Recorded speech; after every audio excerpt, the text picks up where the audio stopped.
Hello and welcome to today's wild hang on, that's not right.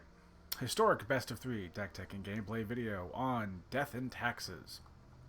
Death and Taxes is a pretty simple list at its core. In this case, a blue-white deck that plays loads of just creatures, thus the death part, that apply various effectively taxes or just make the game more difficult for your opponent to play. Not impossible, but just more difficult, i.e., taxes. So the deck plays creatures that will give some sort of tax-like effect to make things difficult, and some supporting cards. Mainly, of course, the absolute all-star of 3-Tree Battalion. Absolute all-star card if you're playing white aggressive decks in Historic. Basically gets us extra copies of any one of our various abilities. Like the new, pardon the phone, Lightstall Inquisitor, which is one of the cards that made me want to actually finally get around to making a list like this. Another perfect example of a creature that applies a tax effect to your opponent's cards, or in the case of Inquisitors, lands sometimes. Beyond that, we have some cards that are obvious and some that are less obvious. Esper Sentinel, good card that can apply taxes and draw U cards. Lovely. Tithe Taker makes interacting on your turn for your opponent more difficult. 3 drops is where most of the deck is. Anything from like Elite Spellbinder to Anointed Peacekeeper can just flat out apply taxes to your opponent's cards. Even Interrupter and even Spell Queller gives you the ability to counter your opponent's spells while, again, progressing or giving a body to progress a board state. Again, the death part. And Archmage's Charm as a good all-around sort of utility card that can do a lot of things that a deck like this wants. Land base, pretty self-explanatory. Shocks and other lands that you have that enter the battlefield untapped in the early turns. This being a aggressive deck, you want to hit the ground running. Sideboard, also pretty self-explanatory. Eidolon of Obstruction, if your opponent is playing more Planeswalker heavy, usually control matchups. Thalia for non-creatures. Change the equation because there's a lot of like green-based devotion decks, and Change the Equation gives you the ability to interact with some of that. Settle the Wreckage and Cleansing Nova are sweepers that have various extra utility.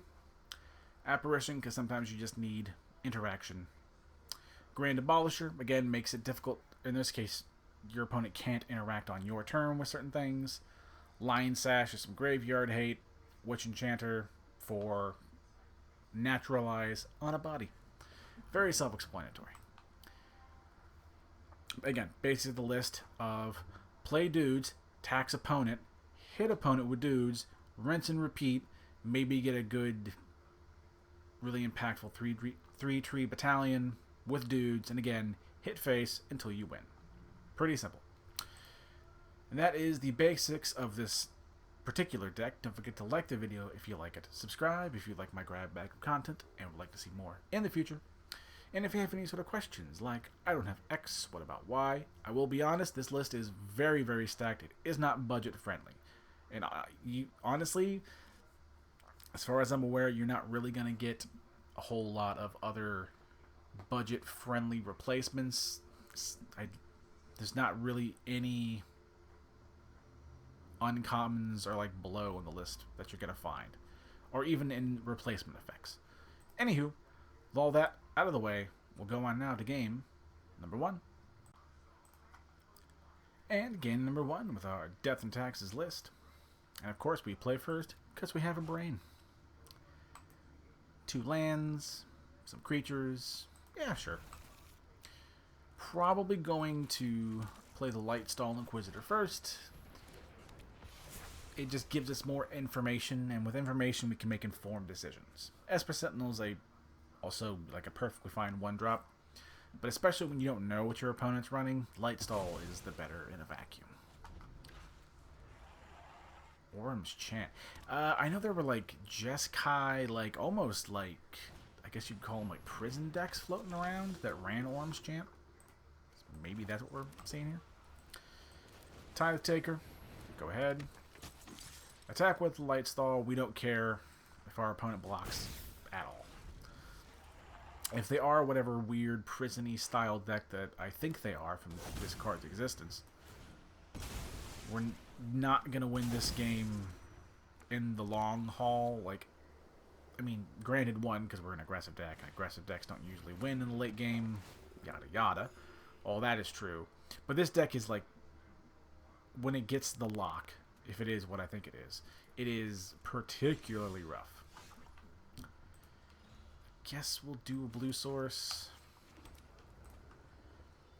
Go ahead and attack. Again, if they block, that's fine. Oh yeah, Giver of Runes.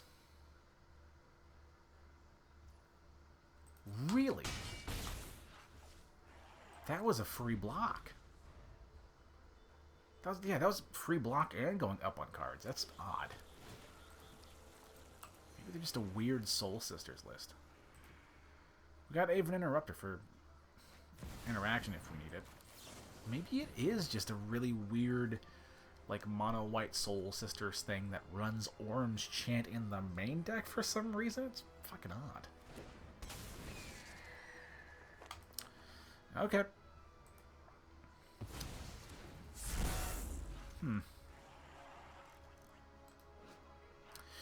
We could Anointed Peacekeeper the Giver of Runes. Let me, hang on. Activated abilities.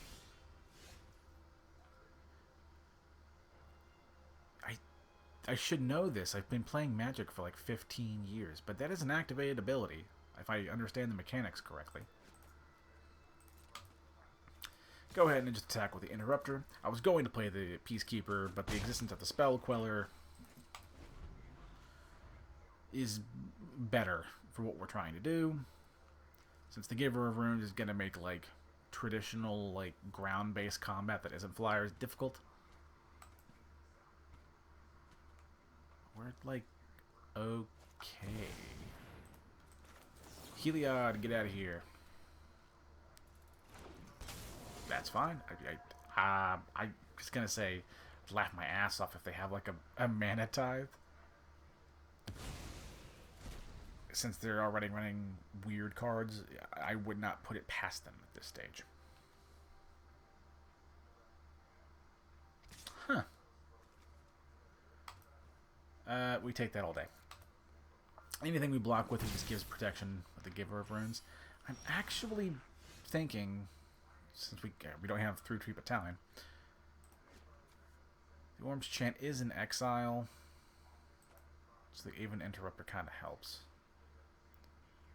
Honestly, yeah, we'll just take a look at their hand. We might actually name the Giver of Runes. This thing is what's like keeping them alive. Orm's Chant. Do we do the Orm's Chant? That is the question. There are a couple lands off that we take those. That's fine.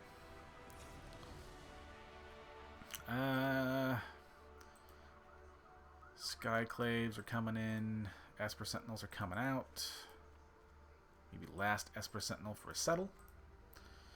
There's an argument to be made that we could have taken out, like... I'm sorry?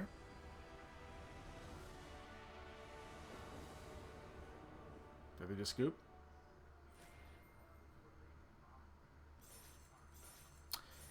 I'm going to keep this. One, because I have missed a video and I need footage.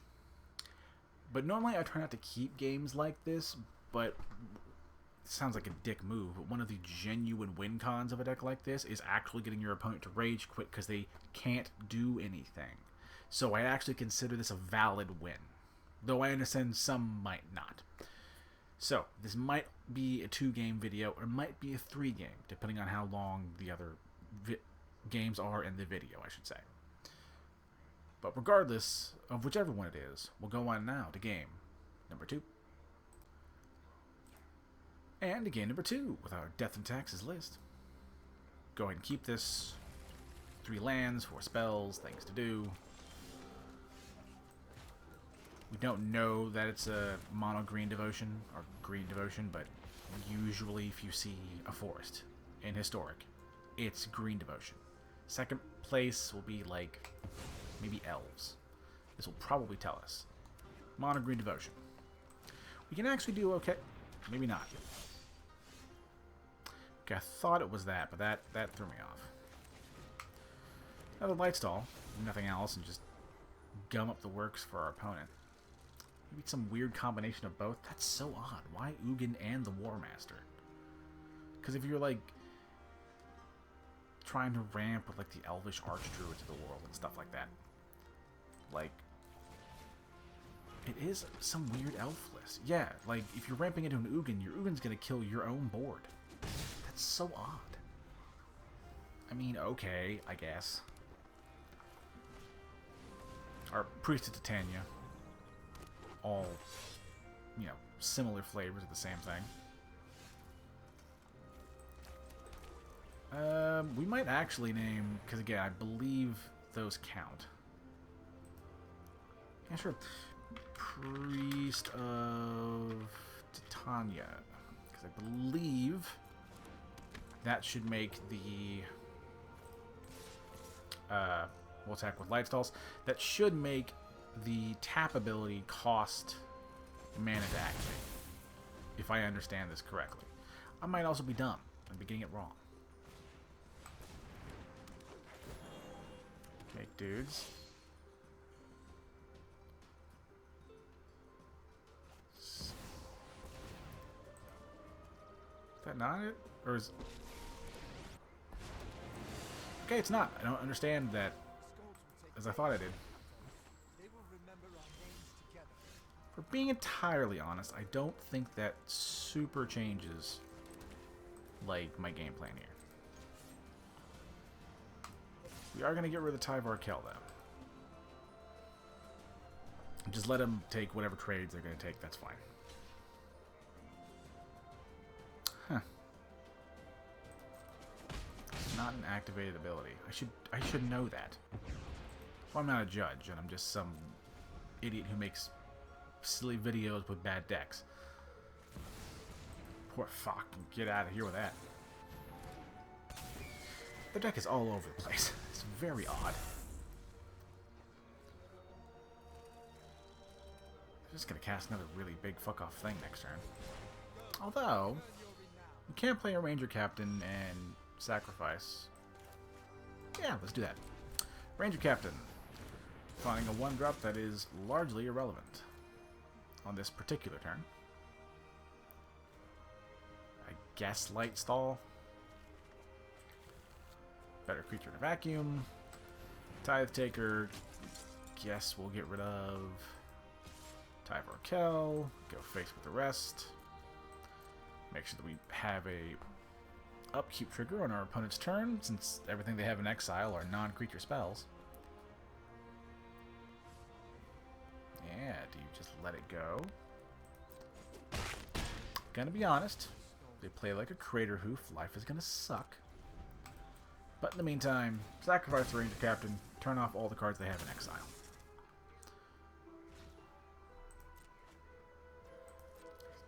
The weird part is, I mean, maybe it's just, they're just payoffs that they were able to afford in their collection. But if these like wild card crafts, like, they're very odd ones in a list like this. Yeah, that does stink. Let me see here. Honestly, take out the War Master. It's not the most exciting thing, but it helps keep their board kind of small.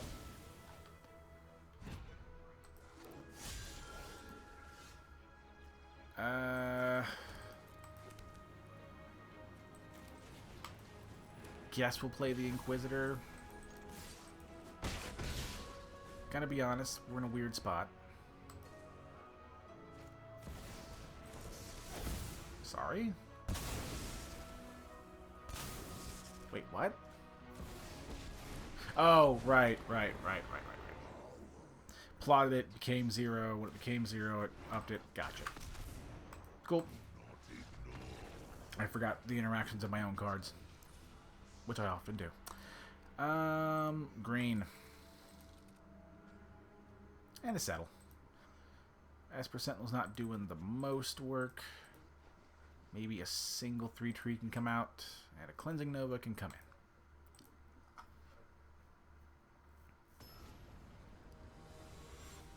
If we're being honest, like, clearly, like, Death in Texas works as a list. I don't think it's going to be the next, like, it's not going to dethrone your green ramp decks that are, like, always popular in this format now. That's fine. Sure, it's fine. They're not going to dethrone decks like this, but this deck will do just fine. Because I've been testing other lists, I haven't had time to, like, climb out of gold in the, what, 2 days since the reset, but, like, this deck will get you to plat, and you'll be able to park yourself in plat and have fun, which is all I really ever want to do. Any wins beyond that are just gravy. Anywho, Tithe Taker, granted, it's just a body at this stage. We're never going to make use of the effect. Although, having access to 3 particular counterspells of various kinds is very nice.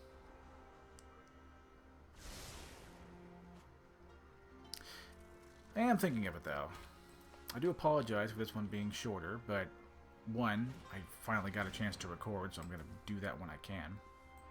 I'm actually going to Spell Queller that, because if he gets it in the future, we don't mind if he has it, but it's just a nice thing to slow our opponent down some. In the meantime, Pathway on white. We can keep the counterspells open if we need to, or we can just 3-tree Battalion if it's something a little less impactful. But yeah, probably gonna, because this game is looking like a real actual game I'm gonna be able to use. Gonna try and keep this to the 2 games per this particular video, just because I have, as of late, free time has been very rare.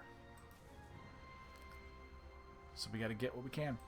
I'm gonna 3-tree and look for something that might, it's not great. That's fine though. What's hilarious? In that case, Ugin. The Spirit Dragon, I believe, is the 7-cost one, correct? Thank you. Portal to Phyrexia. Now, one of these cards that gets better in games 2 and 3, just when you have more knowledge at hand. Easily attack all day long. If he takes the Marwyn trade for the created copy, then we are happy with that all day long.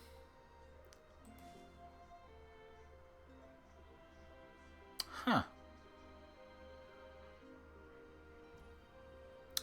Yeah, second main will play a Light Stall.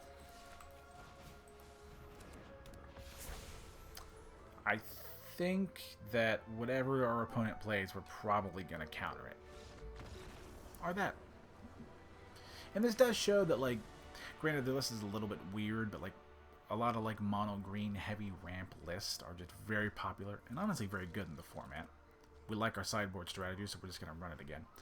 But my point being is that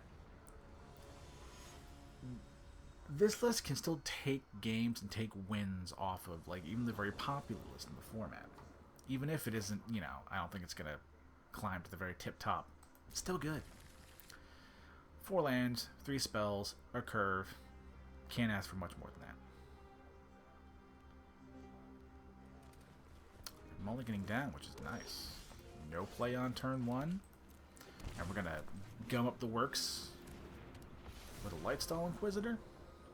Ooh la la. Very nice. Our opponent knows that we have a whole lot of, like, things to do at instant speed. So I think we're going to Seachrome Coast on 2. If we need to shock in a Hallowed Fountain and hold up 3-mana spells, they already know we have them. So it's not like we're giving up a whole lot of information. I would love if our opponent just rage quits out of this. Because again, time to record is very short nowadays. So I gotta, you know, take what we can get. And like what I talked about in the first game, a list like this, I count rage quits as like genuine things, like genuine wins, for a lack of a better term. I don't know if they actually chose that, or the game just like rando chose a card in their hand and they're actually not here. We're gonna find out though. Any second now. I think it did, or at least it appears to be.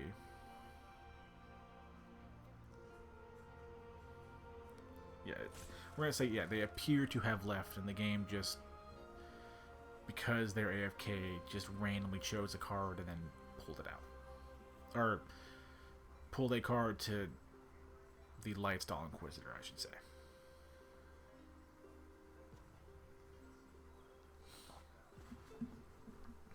Yeah. Again, a short one, but especially in a list like this, rage quits count. Where normally they usually don't. Go face. I don't know why the game hasn't booted them yet. Although maybe it's like an actual, like a genuine DC, not just a rage quit. Don't think I should go around tooting my own horn too much. And I've had real life stuff come up, as evidenced by, you know, missing uploads when I try not to. So I'm not going to give our opponent too much flack. Oh, hang on. Alright, opponent. Get in the rope. Any second now. So yeah. Anywho, thank you all so much for watching, because we're eventually going to get there. Don't forget to like the video if you like it. Subscribe if you like my grab bag of content and would like to see more in the future. And if you have any sort of questions, like, I don't have X, what about Y, or other, there we go, generally nice and or constructive comments, I'll do what I can to respond to what I see. I talked about this in the deck tech. This is not a particularly budget-friendly list, and even if you, like, you'll be hard to replace any given card with a lower rarity version and like maintain the strength that the list does have. Anywho, thank you all, and I'll see you in the next video. Bye-bye.